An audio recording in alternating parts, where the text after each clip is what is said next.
Hello everybody, welcome to my YouTube channel. This is Falguni for you. अब जैसे कि हमने लास्ट वीडियो में देखा था initiation of transcription in prokaryotes, तो आज हम उसी का एलोंगेशन एंड टर्मिनेशन भी देखेंगे, but will see that in detail. Okay, तो अगर आप इस वीडियो को आज एंड तक देखते हो तो आपका एक टॉपिक पूरा कंप्लीट हो जाएगा. ठीक है, अब हम आगे बढ़ते हैं. तो सबसे पहले एलोंगेशन. एलोंगेशन को ये पूरा हम डिटेल में देखेंगे. अब जैसे कि हमने जो लास्ट वीडियो थी उसमें हमने एंड किया था अबॉर्टिव इनिशिएशन पर, तो इसीलिए आज हम जो स्टार्ट करेंगे वो वहीं से स्टार्ट करेंगे. हमारे लास्ट वीडियो का जो लिंक है वो मैंने डिस्क्रिप्शन में नीचे दिया है, सो आपके लिए इजी हो जाएगा फाइंड करना. ऑलराइट, अब सबसे पहले देखते हैं कि ये है हमारा आरएनए पॉलीमरेज. अब लास्ट हमारा हुआ था अबॉर्टिव इनिशिएशन. ठीक है, उसके बाद में हमारे जो न्यूक्लियोटाइड्स हैं वो हमारे टेम्पलेट में ऐड होते रहते हैं. ठीक है, इलोंगेशन में बेसिकली सिर्फ यही प्रोसेस होता है. तो अब क्या हो रहा है यहाँ पर, इस जगह हमारा हो रहा है डीएनए का अनवाइंडिंग, बिकॉज अनवाइंडिंग होना इम्पॉर्टेंट है so that we get this template DNA. Alright, and ये है हमारा कोडिंग स्ट्रैंड और ये बन रहा है हमारा यहाँ पर आरएनए. आरएनए बन रहा है हमारा 5' से 3 डायरेक्शन में.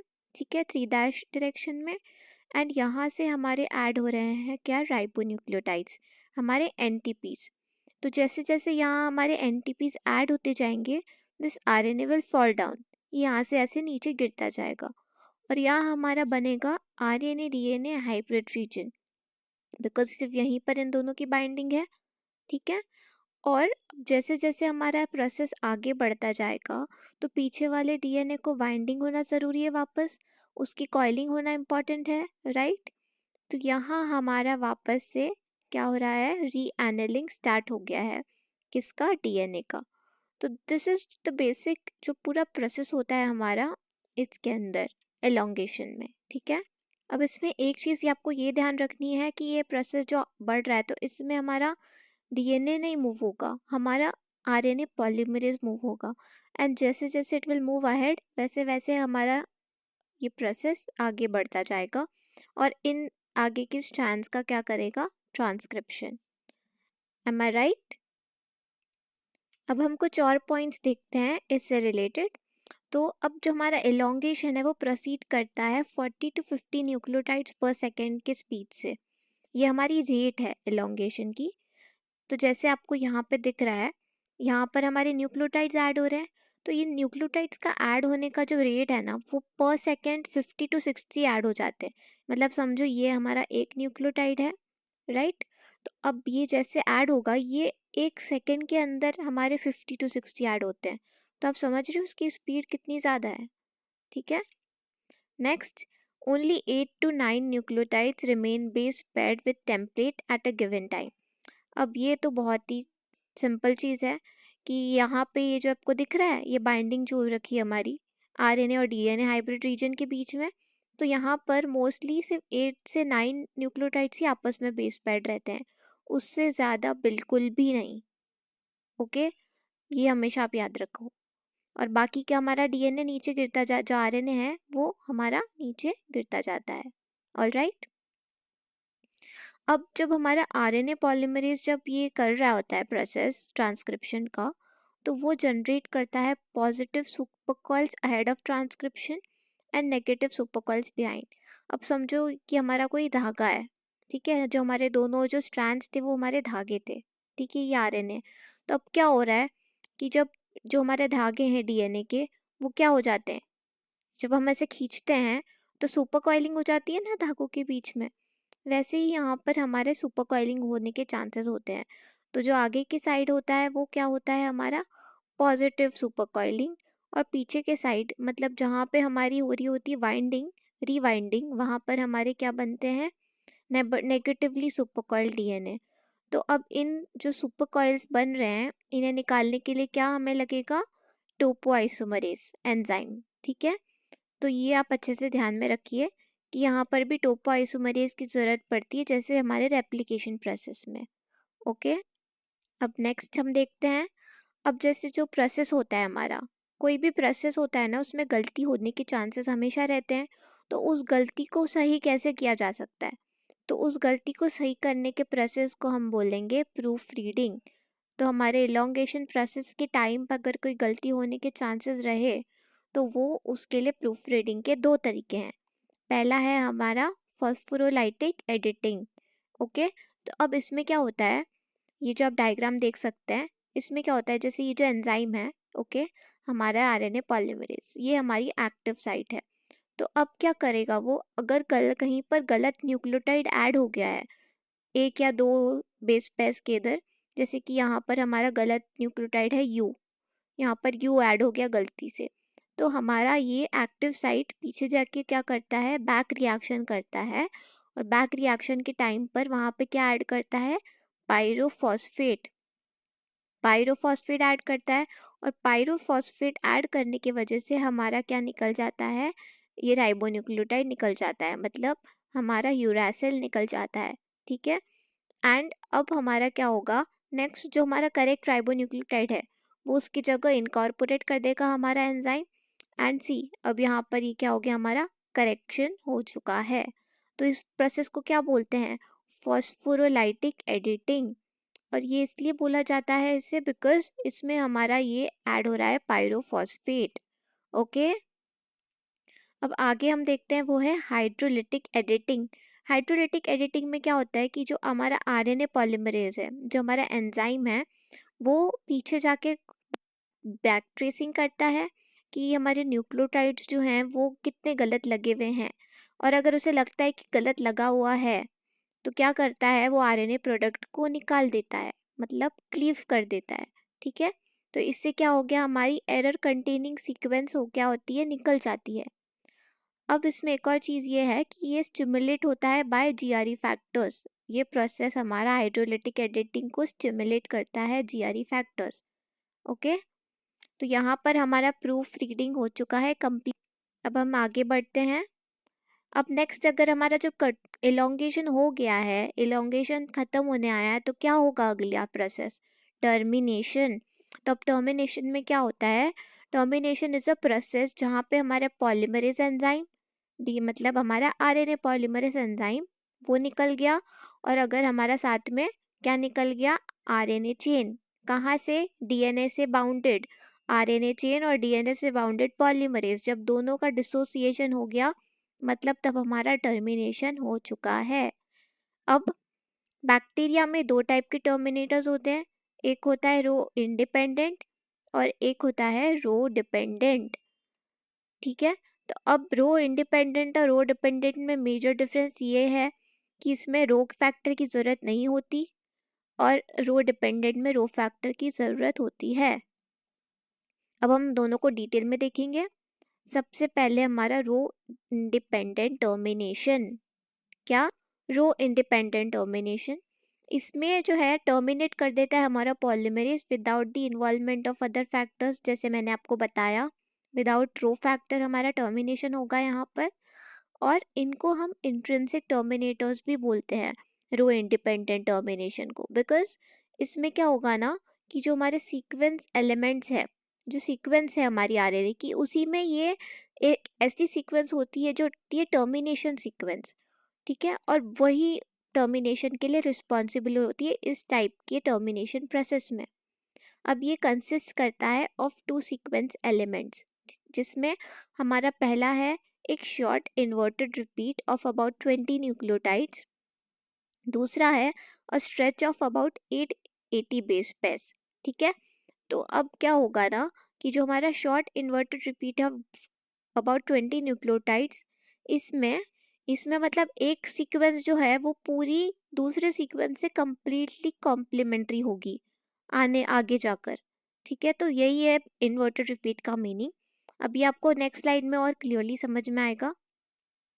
अब जैसे यहाँ पर आप देख सकते हो, ये है हमारा स्ट्रक्चर जो फॉर्म होता है।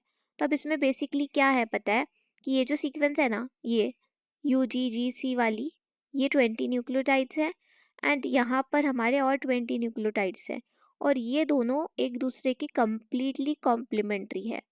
तो इससे क्या हो जाएगा, दोनों की बाइंडिंग हो जाती है, एक ही सीक्वेंस है, मतलब एक ही आरएनए स्ट्रैंड में हमारा क्या हो गया, ये लूप फॉर्मेशन हो गया इस टाइप के इन्वर्टेड रिपीट के वजह से, ठीक है। और साथ में हमारा मैंने बताया आपको यू के ये 80 बेस पेयर्स होते हैं, मतलब इस पे हमारा ये होता है यू, क्योंकि ये हमारा आरएनए है, आरएनए में यूरासिल होता है टी की जगह पर, तो ये हमारे यहाँ पर यूरासिल की लेंथ ऑफ यूरासिल की ये सीक्वेंस, ठीक है। तो बेसिकली इससे क्या फ़ायदा होगा ये मैं आपको दिखाती हूँ, टर्मिनेशन कैसे होगा। ओके, तो अब ये this is our DNA, all right, और ये हमारा यहाँ पे ट्रांसक्रिप्शन साइट है, एंड यहाँ पे क्या बन रहा है हमारा, ये बन रहा है हमारा आरएनए बन रहा है, और ये जो है ये इन्वर्टेड रिपीट, और ये भी इन्वर्टेड सीक्वेंस। रिपीट्स क्यों है ये, क्योंकि दो सीक्वेंसेस है हमारी जो इन्वर्टेड है एक दूसरे से। अब इन दोनों की बाइंडिंग हो जाएगी कुछ इस तरह से, मतलब ये ऊपर की तरफ और ये नीचे आ जाएगा यहाँ पर। तो अब ये दिख रहा है आपको, लूप फॉर्मेशन हो गया हमारा यहाँ पर, और लूप फॉर्मेशन हुआ, और ये यहाँ पर हमारा यूरासिल किससे बाइंडेड है, एडेनाइन से।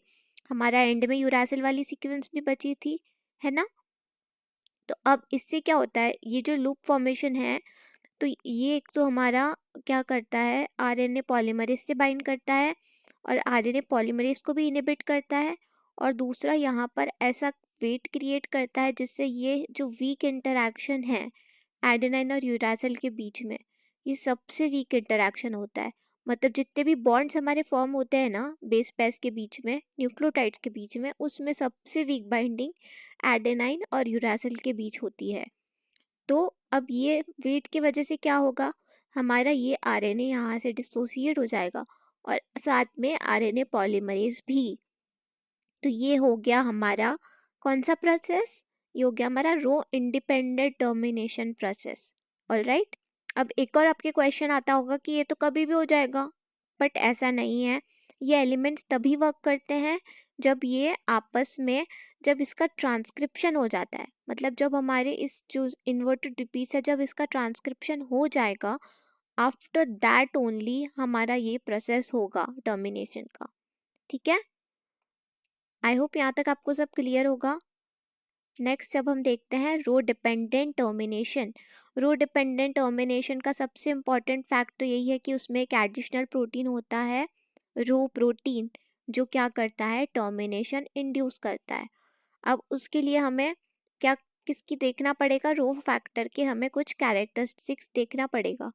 तो वो क्या है, वो एक रिंग शेप्ड प्रोटीन है जिसके पास 6 आइडेंटिकल सब यूनिट्स है, मतलब रिंग शेप में है तो रिंग शेप में उसके पास 6 सब यूनिट्स भी लगी हुई होगी, ठीक है, और वो एक रिंग रिंग बनाएगी। And it binds to the single stranded RNA as it exits the polymerase. अब जैसे जैसे हमारा आरएनए एग्जिट करेगा पॉलीमरेज में, ये उससे बाइंड कर लेगा जब हमारा टर्मिनेशन करना होगा उससे, ठीक है। अब नेक्स्ट है इसमें एटीपीज की एक्टिविटी, मतलब यहाँ पर हमारे एटीपी की रिक्वायरमेंट होती है रो डिपेंडेंट टर्मिनेशन में, जो कि हमें रो इंडिपेंडेंट टर्मिनेशन में नहीं दिखाई देती। अब ये तो हो गई उसके स्ट्रक्चर की बात कि ये कैसा होता है, बेसिकली उसके कुछ कैरेक्टरिस्टिक्स। अब नेक्स्ट हमें देखना है कि वो डायरेक्ट कैसे होता है, बिकॉज ऑब्वियसली ये एक एक्सटर्नल फैक्टर है, तो इसे हमारे आरएनए पे आके बाइंड करना होगा किसी जगह पर। तो ये कैसे करेगा, कैसे डिसाइड करेगा यहीं हमें टर्मिनेशन करूँ मैं जाकर, तो उसके लिए it binds to specific sites जिसे हम बोलते हैं रट साइट्स, या फिर you can also call it RUT sites, जो क्या करती है, जिसे हम फॉर रो फैक्टर यूटिलाइजेशन भी यूज़ किया जाता है, या उसके लिए वो बेसिकली है ये सीक्वेंसेस या साइट्स। अब रट साइट्स बेसिकली क्या है, it consist of stretches of 40 nucleotides, जिसका मतलब है कि हमारे इस रट साइट्स पे 40 न्यूक्लियोटाइड्स पूरे रहेंगे एक स्ट्रेंथ लेंथ ऑफ स्ट्रैंड में, ठीक है। It doesn't fold into secondary structure. अब जैसे हमारे पहले वाले में इन्वर्टेड रिपीट्स जो है वो सेकेंडरी स्ट्रक्चर बना रहे थे, वो एक टाइप का सेकेंडरी स्ट्रक्चर था जो हमारा लूप बना था, बट यहाँ पर वो चीज़ आप नहीं देखोगे बिल्कुल भी। नेक्स्ट है remains largely single stranded. Obviously अगर वो सेकेंडरी स्ट्रक्चर नहीं बना रहा है तो वो सिंगल स्ट्रैंडेड फॉर्म में रहेगा। नेक्स्ट इसका एक कैरेक्टर है कि इसके पास सबसे ज़्यादा कौन से रेसिड्यूज़ हैं, रिच इन C रेसिड्यूज़, ठीक है। आई होप यहाँ तक सब क्लियर होगा। अब हम इसे और अच्छे से देखते हैं। अब ये दिख रहा है इसका प्रॉपर स्ट्रक्चर, जैसे मैंने आपको बताया था। इसके पास सब यूनिट्स होती है और ये सर्कुलर होता है ना। 6 सब यूनिट्स, राइट। तो यहाँ भी वही दिख रहा है। अब यहाँ पर ये बेसिकली कैसे करता है, जब हमारा ये आरएनए है, आरएनए पे जाके ये आरएनए को ऐसे स्पूलिंग कर लेता है, आरएनए की जो हमारा आरएनए पॉलीमरेज से निकल रहा है, ठीक है। एंड स्पूलिंग करते करते ये आगे बढ़ता है इस in the direction of R, ये जहाँ पर हमारा ये प्रोसेस हो रहा है। अब वहाँ पर जाकर उससे इस तरह से खींच लेता है कि वो उसे बाहर निकाल लेता है, हमारे आरएनए को वहाँ से निकाल लेता है। अब इसको और अच्छे से इस तरह देखते हैं इस डायग्राम में। अब this is your, what is this, this is your row protein, okay. अब ये दिख रहा है आपको ये डायग्राम, है ना। यहाँ पर this is your RNA polymerase in the pink circle, can you see this, है ना। और ये है हमारा जीनोमिक डीएनए मतलब टेम्पलेट, और ये हमारा एमआरएनए यहाँ बन रहा है।